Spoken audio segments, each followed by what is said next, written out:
I was trimming the dead leaves off my grandmother's African violet when my phone buzzed on the kitchen counter.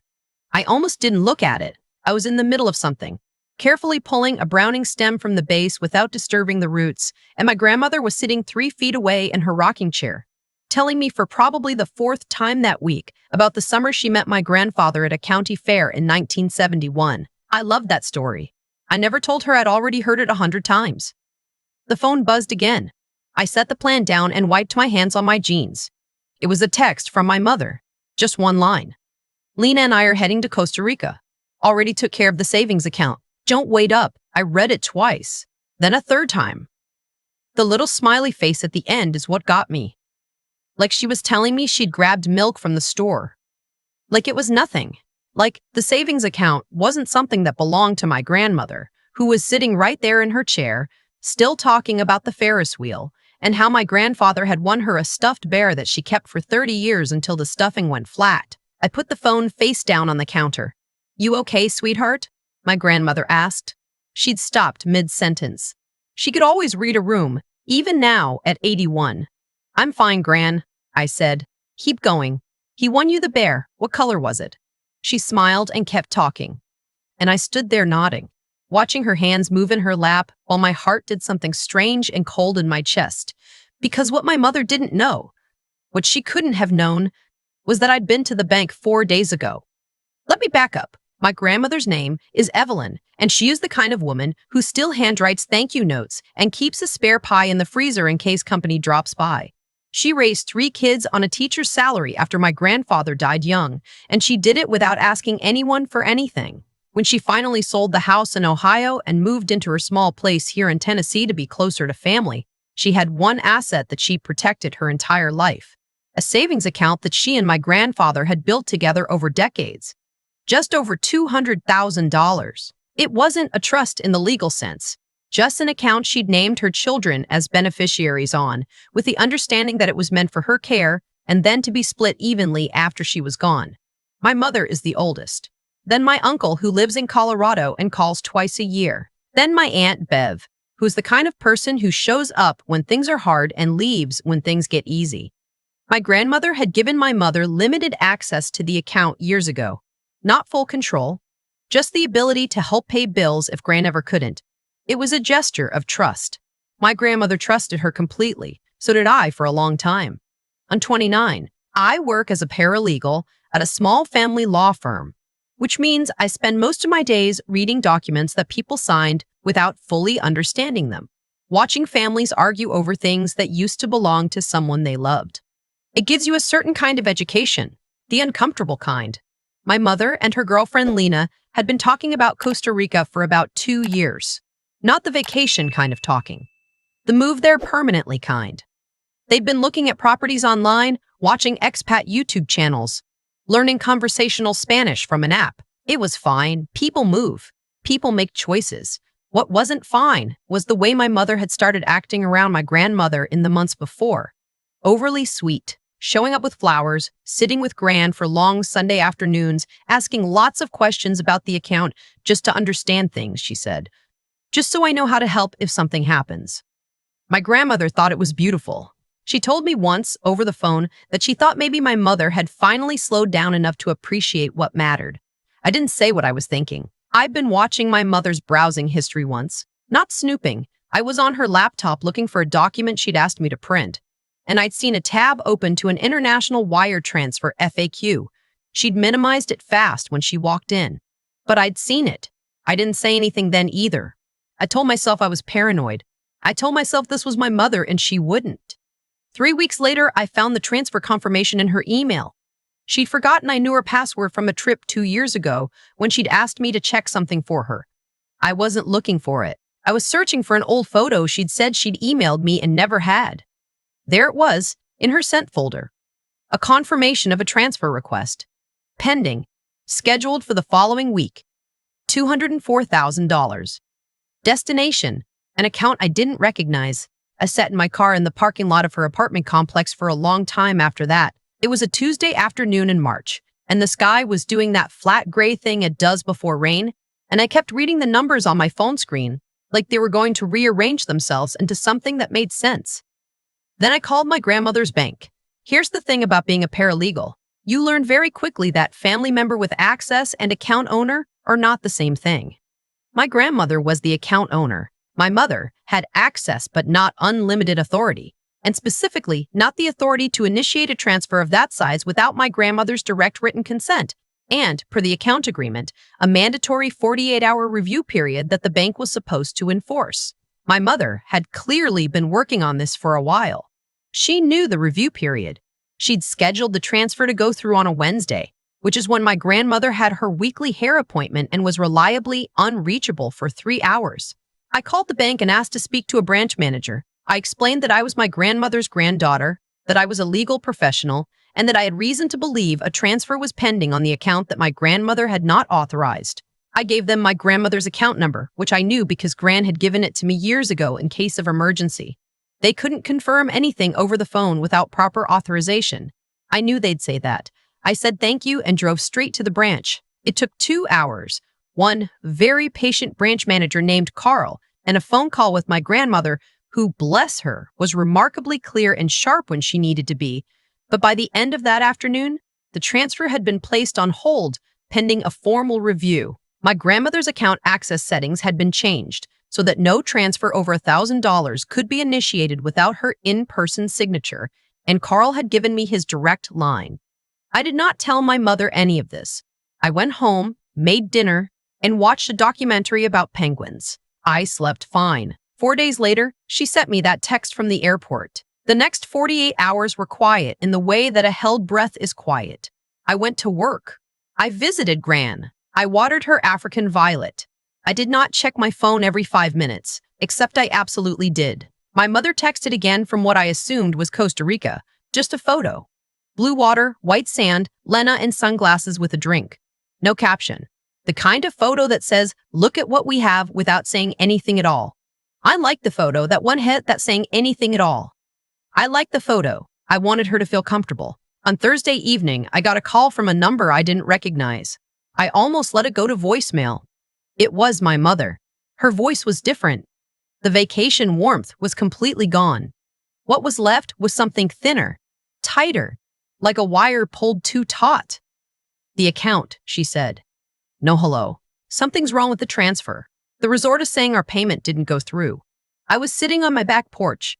It was just starting to get dark, that purple-gray dusk that makes everything look a little softer than it is. I watched a cardinal land on the fence post at the edge of my yard. What transfer? I said. Silence. Then Audrey, don't.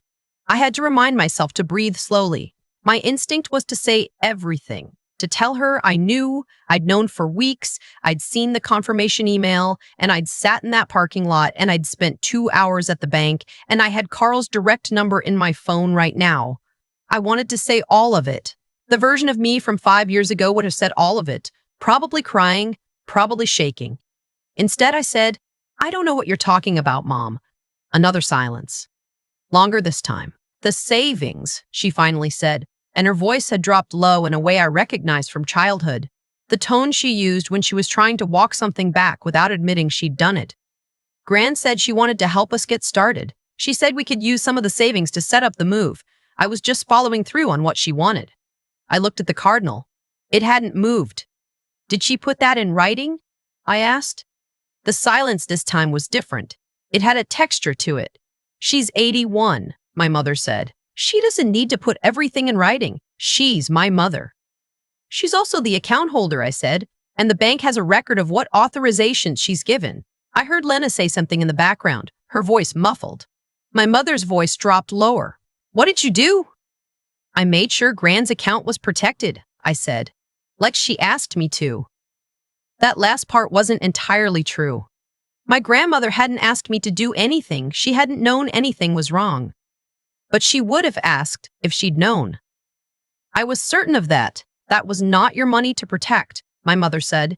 Each word came out separate and hard. That money was meant for family. It is for family, I said. It's for Gran. I heard my mother exhale, sharp and frustrated, the sound of someone who had planned something carefully and was watching it come apart. I knew that sound too. I'd heard it my whole life, usually directed at me, usually when I'd asked a question she didn't have an answer for. We're stuck, she said finally. We put deposits down on things. We made commitments. We need that money. Then you need to talk to Gran directly, I said. If she wants to give you money, that's her choice to make. But it has to be her choice, not yours. I hung up before she could respond. My hands were not shaking. I was a little surprised by that. My grandmother called me the next morning. Someone had called her, my mother, I assumed, and told her there was a problem with the account. Gran wanted to know what was happening. I drove over. I made her a cup of tea, and I sat across from her at her kitchen table, the same table she'd had since before I was born, with the little burn mark on the corner from a candle that had tipped over at Christmas 1987, and I told her everything. Not in a way designed to make my mother look terrible, just the facts, in order, the way I'd learned to do at work. My grandmother listened without interrupting. Her hands were wrapped around her mug. When I finished, she was quiet for a moment. She was going to take all of it, she said. The transfer was for just over $200,000, I said. Yes. Gran set her mug down carefully on the table. She looked out the window at her small backyard, where the bird feeder was, where the cardinals came every morning. I never told her she could do that, she said quietly. Not angry, not devastated. Just clear, like she was reading something and stating it plainly. I never said that. I know, I said. We sat there for a while without talking. Outside, a sparrow landed on the bird feeder, then another one. You went to the bank yourself, she said. Yes. Without telling me. I didn't want to scare you if I was wrong, I said. I wanted to make sure first. She picked up her mug again.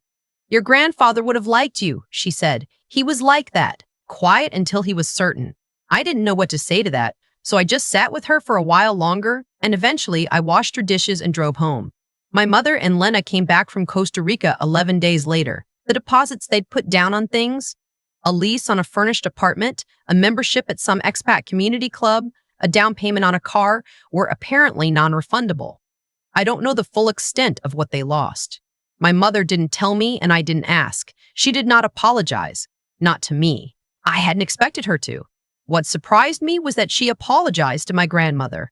My Aunt Bev was there when it happened. Gran had called us both, I think because she wanted witnesses, or maybe just because she wanted people she trusted nearby. My mother sat at that same kitchen table with the burn mark on the corner, and she said she was sorry, and it wasn't a full apology, not the kind that acknowledges everything squarely. It was the kind that said, I'm sorry this didn't work out more than I'm sorry I did this.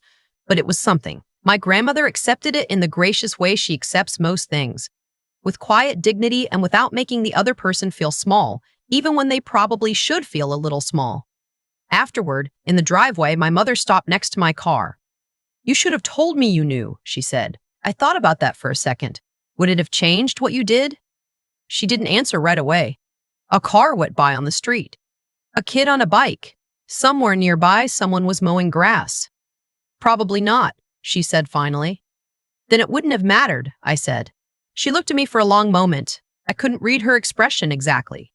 Not anger, not quite regret. Something in between. Something that maybe, eventually, could become something else, though I wasn't ready to count on that. She got in her car and drove away. That was 7 months ago. My grandmother is doing well. She still tells me the story about the county fair, and I still listen like it's the first time. Her African violet is thriving. We repotted it in the spring, and it came back stronger than I expected. She has a new branch manager at her bank, a woman now, and I went with her to update all the account settings and make sure everything was structured the way it should have been from the start.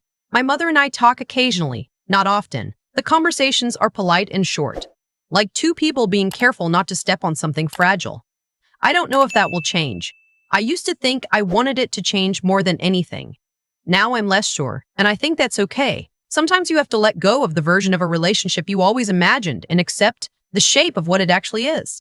My uncle in Colorado called after he heard what happened. He said he was proud of me, which was generous of him given that he had probably less than $400 in his own savings account and no idea what a beneficiary designation even was. I thanked him anyway. He means well. My Aunt Bev came over last Tuesday and we made chili from Gran's recipe, the one with the dried ancho peppers that takes most of the afternoon. And we sat around Gran's table and ate until we were too full to move and nobody brought up any of it. That was its own kind of good. I think about that moment in the parking lot sometimes. The flat gray sky, the numbers on my phone, the way the world felt suddenly smaller and stranger. like a room where someone had quietly moved all the furniture 2 inches in the wrong direction and everything looked almost the same, but nothing was where you reached for it. I think about Carl at the bank, patient and methodical, making his phone call, pulling up the records. I think about my grandmother's voice on that call, clear as anything, saying I did not authorize this transfer. That is not what I wanted. 81 years old. 39 words. Done. People always say blood is thicker than water, like that settles something. Like it means you owe people things they never earned. But my grandmother built that account dollar by dollar for 50 years, and she'd meant it for herself. And then, someday, for the people she chose to leave it to, she'd made that choice already. It wasn't my mother's to override. Protecting someone isn't always loud. Sometimes it's 2 hours in a bank branch on a Tuesday afternoon, asking questions calmly, waiting for the right moment, and then going home and watching a documentary about penguins. Sometimes the most powerful thing you can do is simply make sure someone who loves you too much to protect herself has someone in her corner who will. I'm still that person. I plan to keep being her. I've thought about this a lot since everything happened. Not obsessively. I'm not the kind of person who replays things on a loop, looking for the moment it all went wrong. But I think about it enough to have learned something real from it. And I figured that's the point of going to hard things in the first place. What my mother did wasn't random. It didn't come from nowhere. It came from years of quietly believing that access was the same as ownership, that proximity to something meant you had a right to it. She'd had her name on that account for a long time. Long enough that I think the line between helping and taking had genuinely blurred for her. That's not an excuse. But understanding how someone gets somewhere isn't the same as forgiving what they did when they arrived. The thing I keep coming back to is Evelyn, my grandmother on that phone call with the bank. She's 81. She has a rocking chair she's had for 40 years, and a bird feeder she fills every 3 days, and a story about a county fair that she's told me more times than I can count. She's not complicated. She's just good, in the straightforward way that some people manage to be good their whole lives, and somebody who loved her was willing to take everything she'd saved for 50 years and spend it on a lease and a club membership in another country. That's the part that still sits with me. Not the money exactly. The ease of it. How simple it would have been if I hadn't seen that email. If I hadn't gone to the bank. If I'd talked myself out of my instincts one more time the way I'd done before. I think there's something important in that. In the decision to trust what you know, even when trusting it is uncomfortable. I work in family law. I see people every single day who knew something was wrong and waited, hoping they were mistaken, hoping things would resolve themselves, and by the time they stopped waiting, it was too late to undo. I almost became one of those people. I'd already talked myself into doubt twice before I finally acted. What changed wasn't certainty. I was never 100% certain. What changed was that I decided the cost of being wrong about acting was lower than the cost of being wrong about staying quiet. That's not a dramatic choice. It doesn't feel heroic in the moment. It feels like 2 hours in a bank branch on a Tuesday, talking to a patient man named Carl and hoping you're doing the right thing. Intelligence without the nerve to use it doesn't protect anyone. I knew things about account structures, about transfer rules, about what limited access actually means legally, and for weeks I'd known them quietly, privately, without letting that knowledge become action. Knowledge isn't enough by itself. You have to be willing to use it, even when using it means disrupting something. Even when the person you're protecting might not understand at first why you did what you did. And you have to be willing to live with the consequences. My relationship with my mother is different now. It might always be different. That's a real loss, and I'm not going to pretend otherwise. But I'd make the same choice again without hesitating, because Evelyn is still in her rocking chair, telling her story about the county fair, and her savings account is intact. And she gets to decide what happens to it. That's what it came down to. Not revenge. Not being right. Just making sure that the person who built something got to keep it. That's enough for me.